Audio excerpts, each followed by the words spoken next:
तो हम लोग हाइपोथेसिस टेस्टिंग स्टडी कर रहे हैं आज, ये लास्ट यूनिट का टॉपिक है। तो हाइपोथेसिस टेस्टिंग में ये है कि हाइपोथेसिस क्या होती है। तो हाइपोथेसिस की हिंदी अगर कहें तो परिकल्पना है, यानी हम जो भी एक किसी चीज़ के बारे में सोचते हैं कि ये चीज़ ऐसे सही होगी, उसी को हाइपोथेसिस कहते हैं। So it refers to statistically analysis of data from a sample in order to make assumptions about a population. और a statistical hypothesis is an assertion और कंजेक्चर कंसर्निंग ऑन वन और मोर पॉपुलेशंस। इसका मतलब क्या है, दो चीज़ें होती हैं, एक तो होता है सैंपल और एक होता है पॉपुलेशन। दो चीज़ आप करेंगे, पॉपुलेशन क्या होती है, सैंपल क्या होता है। तो पॉपुलेशन ये जो है ये आपके कोर्स में भी है, इसके बारे में पॉपुलेशन क्या है, सैंपल क्या है। पॉपुलेशन और दूसरा वर्ड होता है सैंपल। तो आप दोनों चीज़ को देखेंगे। पॉपुलेशन जिस इंटायर ग्रुप की हम स्टडी करना चाहते हैं उसको पॉपुलेशन कहते हैं, और सैंपल क्या होता है, उसका छोटा जो पार्ट होता है उसको सैंपल कहते हैं। जैसे कि आपने चावल बनाई, तो चावल बनाए तो चावल जो है, अब पूरे चावल पक जाएं, हमारा क्या उद्देश्य है कि पूरे चावल पक जाएं। तो पूरे के पूरे चावल जितने भी आपके बर्तन में पड़े हुए हैं वो क्या हो गया, पॉपुलेशन हो गई। और उन चावल में से अगर हम 2 चावल 3 चावल निकाल के चेक करते हैं कि चावल पके या नहीं पके, वो जो 2-3 चेक किए वो सैंपल हो गया। तो पूरे चावल को तो हम चेक नहीं कर सकते हैं, तो क्या करते हैं, उसके कुछ पोर्शन को चेक करते हैं, तो उसी पोर्शन को हम सैंपल कहते हैं। दूसरा एग्जाम्पल आप और ले लीजिए, पॉपुलेशन फाइनाइट भी हो सकती है, इनफाइनाइट भी हो सकती है, और सैंपल जो है वो हमेशा क्या होगा, वो फाइनाइट पार्ट ही होगा, क्योंकि हम इनफाइनाइट की स्टडी करना बहुत मुश्किल होता है। ऐसा करते क्यों है, क्योंकि पॉपुलेशन बहुत बड़ा डेटा होता है, इसकी स्टडी करना पॉसिबल नहीं होता है, बहुत ज़्यादा टाइम लगेगा और जो है बहुत ज़्यादा खर्चा भी होगा इसमें।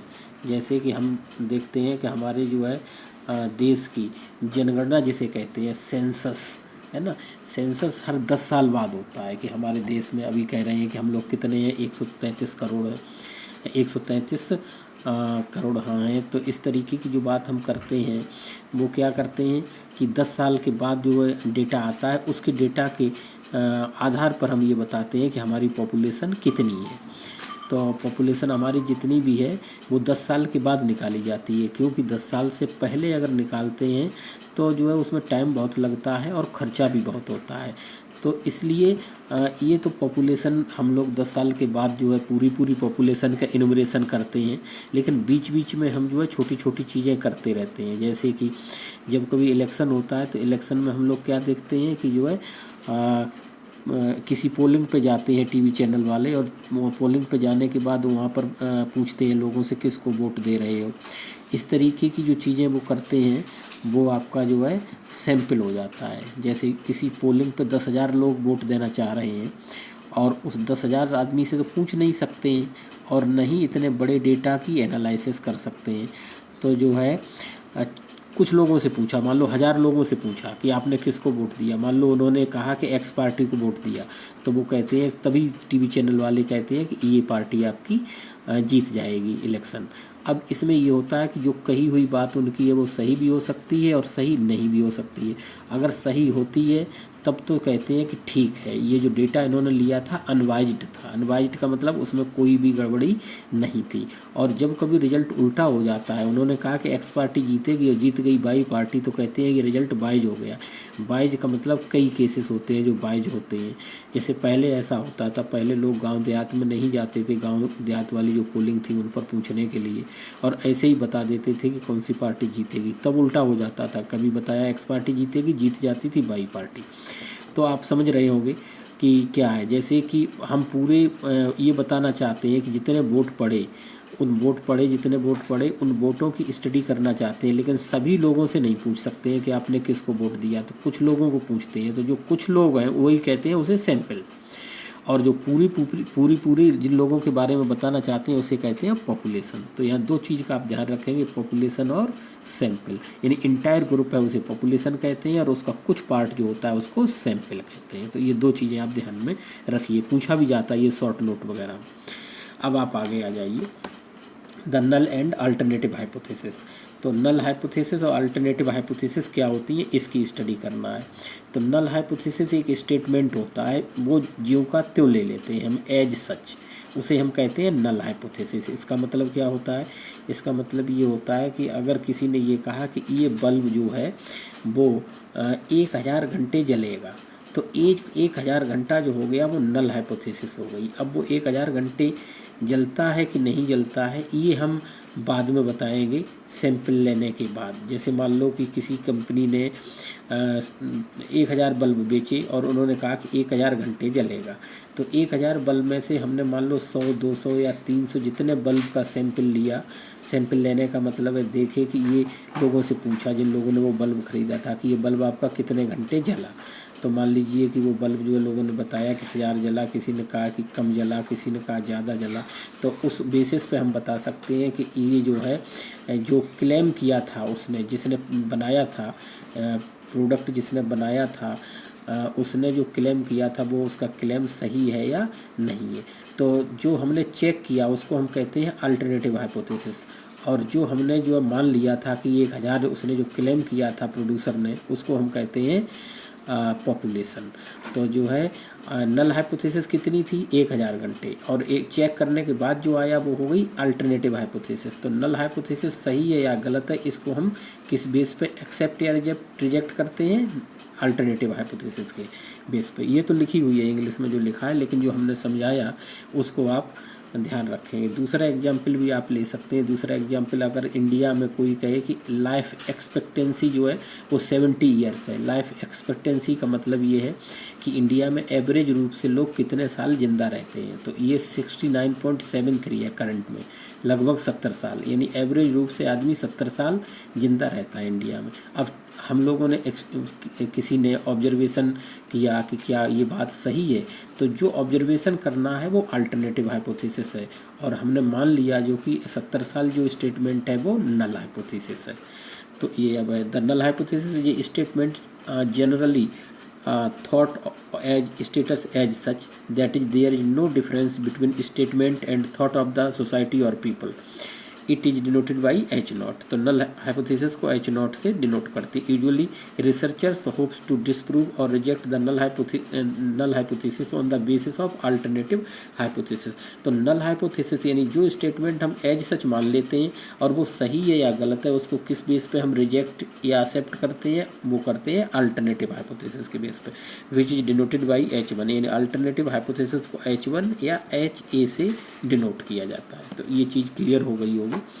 हमने यहाँ पर 4-5 चीज़ें आपको बताई। डेफिनेशन ऑफ हाइपोथेसिस, हाइपोथेसिस क्या है, फिर पॉपुलेशन, फिर सैंपल, और उसके बाद null hypothesis and alternative hypothesis. अब आगे बढ़िए। Mathematically H naught such that mu is equal to mu naught, यानी नल हाइपोथेसिस को हम ऐसे डिनोट करते हैं एच नॉट। एच नॉट क्या है, नल हाइपोथेसिस का सिंबल है। Mu is equal to mu naught, mu naught क्या है, म्यू नॉट वही है जो नल हाइपोथेसिस हम होती है उसको म्यू नॉट करते हैं। म्यू क्या होगा, जो म्यू होगा पॉपुलेशन के बारे में हम सैंपल के बेस पे जो बात बताएंगे उसको हम म्यू कहते हैं। अब यहाँ 3 केस हो सकते हैं इसके अल्टरनेटिव हाइपोथेसिस के, ये तो हमारी नल हो गई। अब अल्टरनेटिव हाइपोथेसिस के 3 केस हो सकते हैं। क्या क्या हो सकते हैं अल्टरनेटिव हाइपोथेसिस में, या तो म्यू जो होगा ये जो निकालेंगे हम वो इससे छोटा होगा जो हमारा दिया हुआ स्टेटमेंट है, या फिर उससे बड़ा होगा, ठीक है, या फिर नॉट इक्वल होगा। तो नॉट इक्वल में यही दोनों केस आते हैं, लेकिन ये भी एक कंसीडर किया जाता है केस। अगर लेस देन है तो इसको लेफ्ट टेल्ड अल्टरनेटिव कहते हैं। अगर ग्रेटर देन है तो इसको हम कहते हैं राइट टेल्ड अल्टरनेटिव। ग्रेटर है तो राइट में जाएगा, लेफ्ट है तो लेफ्ट में ही जाएगा, और अगर नॉट इक्वल टू है तो दोनों पॉसिबिलिटी है कि प्रोबेबिलिटी आपकी लेफ़्ट में भी जा सकती है और राइट में भी जा सकती है। चलिए एग्जाम्पल ये हमने जो लिया था, जो वो लाइफ एक्सपेक्टेंसी का लिया था, ये बता ही दिया हमने कि ये आपका क्या हो सकता है 70 ईयर अगर जो है नल हाइपोथेसिस है। किसी ने कहा कि इंडिया में लाइफ एक्सपेक्टेंसी जो है वो 70 ईयर्स है, तो इसका मतलब है हम क्या लिखेंगे, H naught such that mu is equal to 70, ठीक है। Now there may be any one case for alternative hypothesis. अब अल्टरनेटिव हाइपोथेसिस के बेस पे हम बताएंगे कि इंडिया में वास्तव में लाइफ एक्सपेक्टेंसी जो है 70 ईयर्स है या नहीं है। तो ये हो सकता है या तो 70 ईयर से कम होगी या फिर 70 ईयर से ज़्यादा होगी, यही केस हो सकते हैं, या 70 ईयर नहीं होगी। तो यह रिमार्क है सैम्पल वैल्यू और sample mean will not be use to define null and alternative hypothesis. इसका मतलब ये है कि जो हम निकालेंगे सैंपल के बाद कि वो कितनी आई, मान लो जितनी भी आती है, 70 नहीं आती है, 70 से कम या ज़्यादा आती है, तो हमें उसको इस्तेमाल नहीं करेंगे, हम कहीं लिखेंगे नहीं, वो हम देखेंगे यही कि हमें 70 से वो कम है या 70 से ज़्यादा। इस रिमार्क का यही मतलब है, सैम्पल वैल्यू और sample mean will not be use to define null and alternative hypothesis. तो ये चीज़ क्लियर हुई होगी। अब हम आगे बढ़ते हैं, लेवल ऑफ सिग्निफिकेंस। किसी चीज़ का लेवल ऑफ सिग्निफिकेंस क्या होता है? तो ये लेवल ऑफ सिग्निफिकेंस वो प्रोबेबिलिटी होती है जिससे हम किसी चीज़ को रिजेक्ट करते हैं, ठीक है, उसको हम कहते हैं level of significance. Confidence with which a null hypothesis is accepted or rejected depends on what is called significance level. The probability with which we may reject a null hypothesis is called the level of significance.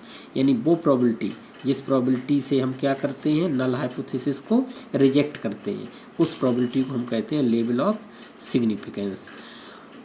यानी कहने का मतलब ये है कि experiment हम करते हैं तो कुछ एरर आती है ना, अगर कहें कि इतनी एरर आ गई तो कोई प्रॉब्लम नहीं है, हम इतनी एरर पर जो है एक्सेप्ट कर लेंगे।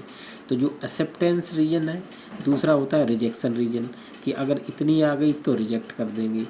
तो इसका मतलब है कि मेडिकल साइंस में अगर देख रहे हैं, जैसे वैक्सीन बनती है कोई, तो वो वैक्सीन में क्या होता है, लोगों पर ट्राई किया जाता है, ट्राई करने के बाद अगर उससे लोग सही होते हैं तो ठीक है। अब सपोज करो कोई वैक्सीन बनी और वैक्सीन देने के बाद जो है 80% लोग ठीक होने लगे और 20% मरने लगे, तो वो वैक्सीन ठीक नहीं है, क्योंकि वो 80% का मतलब है 20% लेवल ऑफ सिग्निफिकेंस आ गया उसका, और 20% लेवल ऑफ सिग्निफिकेंस बहुत गड़बड़ होता है। या कोई मशीन बनी, तो कोई मशीन जो है बनाई हमने, उसको चेक करने के लिए किट बनाई, जैसे अभी कोरोना वायरस है उसकी किट्स आई हुई हैं, तो वो किट्स जो है बता रहे हैं सही नहीं, जिसको कोरोना वायरस नहीं भी है उसको भी बता रही है किट की है, इसका मतलब है वो किट सही नहीं है, तो उनका लेवल ऑफ सिग्निफिकेंस बहुत ज़्यादा है, मतलब जो है वो ठीक नहीं है। तो ये होता है लेवल ऑफ सिग्निफिकेंस। जैसे किसी हमने जो है मान लो 100 टेस्ट किए, 100 टेस्ट करने के बाद उसमें 99 सही आए लेकिन एक टेस्ट गलत आया, तो इसका मतलब है उसका जो लेवल ऑफ सिग्निफिकेंस हो गया वो क्या हो गया, 1% हो गया। ये होता है लेवल ऑफ सिग्निफिकेंस। तो नेक्स्ट होता है टेस्ट ऑफ सिग्निफिकेंस। तो यही है, the test which enables us to decide whether to accept or reject the null hypothesis is called the test of significance. If the difference between the sample values and the population values are so large then it is to be rejected. तो वही है कि sample value और जो है population value के बीच का difference बहुत ज़्यादा आ जाता है, तो हम उसको कहते हैं रिजेक्ट कर देते हैं। तो ये टेस्ट ऑफ सिग्निफिकेंस यही है कि जो है अगर हम किसी चीज़ से ये डिसाइड कर पाएँ कि हम एक्सेप्ट करें या नल हाइपोथेसिस को रिजेक्ट करें, इस तरीके के टेस्ट को हम कहते हैं टेस्ट ऑफ सिग्निफिकेंस। जैसे अभी किट्स की बात ही हम लोग कर रहे थे कि जो है हमने वो किट्स वापस कर दी जहाँ से चाइना वगैरह से आई थी कि ये ठीक नहीं है, तो टेस्ट करने के बाद हमने डिसाइड किया कि वो जो है हम उसको उसके बेस पर हम ये नहीं बता पा रहे थे कि जो है कोई कोरोना पॉजिटिव है या कोरोना निगेटिव है, ठीक है ना।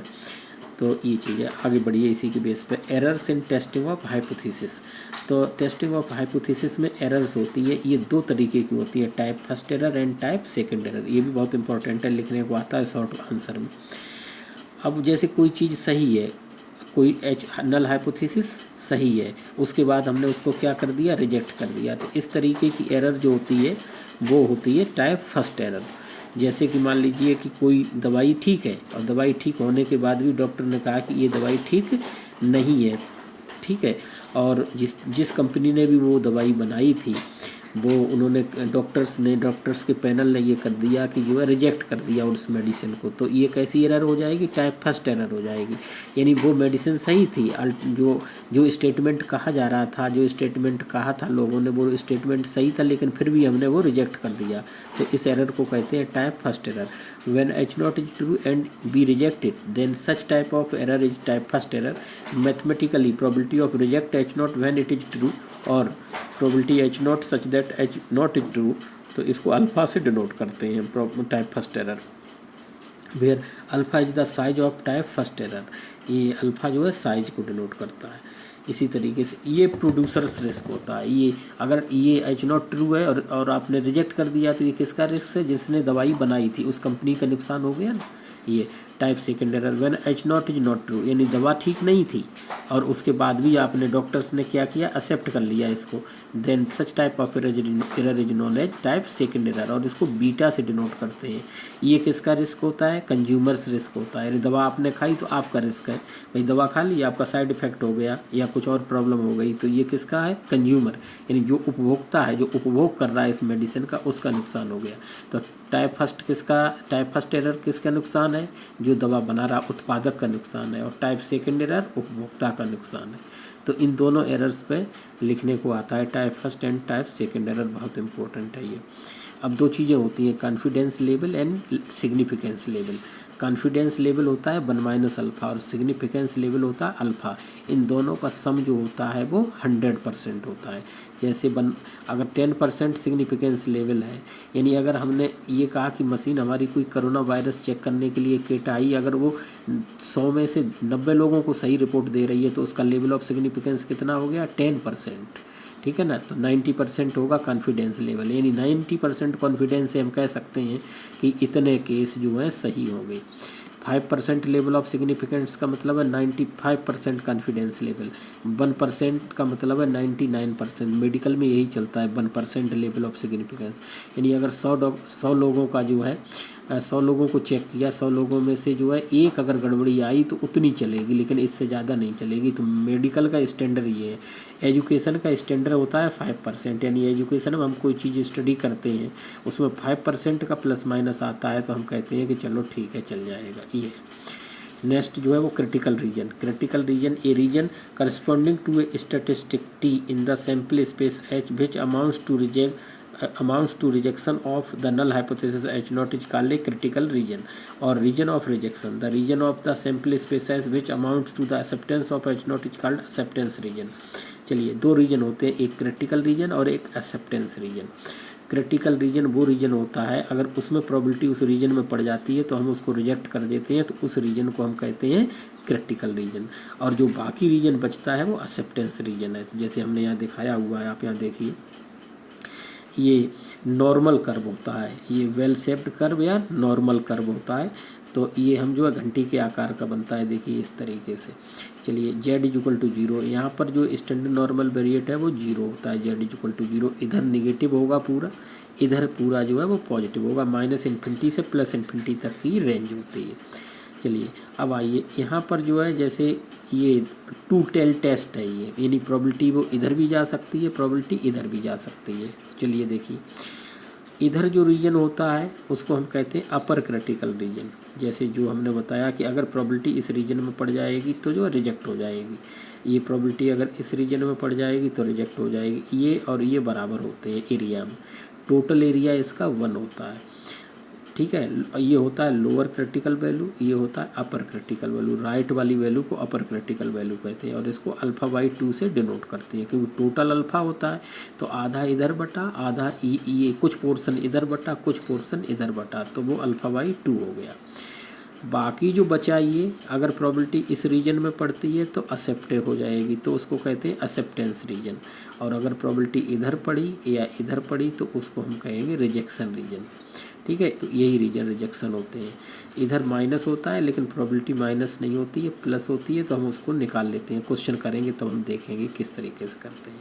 अभी हम क्रिटिकल रीजन और एक्सेप्टेंस रीजन की स्टडी करते हैं। ये 2 टेल टेस्ट है तो इस तरीके से होगा। ठीक है, अब आ जाइए आप 1 टेल टेस्ट। अगर राइट टेल टेस्ट है तो जो है रिजेक्शन रीजन राइट में होगा। मान लो ये रिजेक्शन रीजन है, तो अगर इधर प्रोबेबिलिटी कहीं भी पड़ जाएगी तो वो क्या हो जाएगी? एक्सेप्टेंस हो जाएगी, ग्रीन जोन है ये। और अगर ये रेड में चली गई तो ये क्या हो जाएगी? रिजेक्ट हो जाएगी। अच्छा, यहाँ α/2 था इसकी वैल्यू, यहाँ पर α/2 नहीं होगी, यहाँ अल्फ़ा होगी। अल्फ़ा हमने बताया था क्या था, ये साइज होता है रिजेक्शन रीजन, ये अल्फ़ा है। तो यहाँ अल्फ़ा से निकालेंगे, कंपेयर करेंगे, क्वेश्चन में करेंगे तब देखेंगे आप कैसे होता है।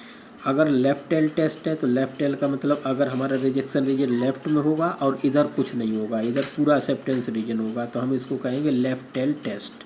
तो जो है ये आप ग्रीन देख रहे हैं ये क्या है, एक्सेप्टेंस रीजन है, और आप रेड देख रहे हैं वो रेड क्या है आपका, रिजेक्शन रीजन है। तो अगर प्रोबेबिलिटी आपकी इधर पड़ जा रही है तो रिजेक्ट हो जाएगी, यहाँ पड़ गई तो लेफ्ट में इधर पड़ गई तो ये एक्सेप्ट हो जाएगी। तो ये 3 तरीके का क्रिटिकल रीजन होता है। जो रेड वाला है हर जगह आप देखिए रिजेक्शन रीजन या क्रिटिकल रीजन होता है, और जो बाकी रीजन होता है वो एक्सेप्टेंस रीजन होता है। तो 2 तरीके के रीजन होते हैं, एक्सेप्टेंस एंड रिजेक्शन रीजन। इतनी टर्मोलॉजी, बेसिक टर्मोलॉजी है, इसमें से खूब एग्जाम में पूछा जाता है। लेवल ऑफ सिग्निफिकेंस क्या है, क्रिटिकल रीजन क्या है, type first type second error क्या है, नल एंड अल्टरनेटिव हाइपोथेसिस क्या है, पॉपुलेशन एंड सैंपल क्या है, पैरामीटर क्या है, स्टैटिस्टिक क्या है। तो जो है ये सब तरीके की छोटी छोटी चीज़ें पूछी जाती है एग्ज़ाम में। तो आप इसको बढ़िया से तैयार करिए, अगले वाले क्लास में हम इससे आगे की चीज़ बताएंगे। Okay, thank you.